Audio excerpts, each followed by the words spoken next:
Hi, mga chikrabs at besh kong expired. Please enlighten me. Ano pong religion ni nanay para naman po mag-convert na ako para makapunta ako sa dahig tas diretso sa ate ko nga ni. Yan. Please naman enlighten me. Message me po, no? Para makasama ako sa kung anong kakultuhan yan. Eme. Tells me, ito is not my own.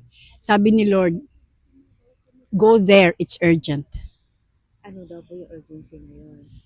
Hindi ko alam, basta sabi ni Lord, go there and urgent. Okay. Ma'am, you came all the way from Austria. Bakit po kayo nandito? Kaya nga, ito yung sabi ni Lord, I only do what the Lord tells me.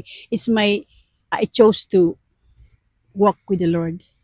And this is how He wants me to do. So, I went in front of the building where the former president is, and I just released the word of God in the Bible.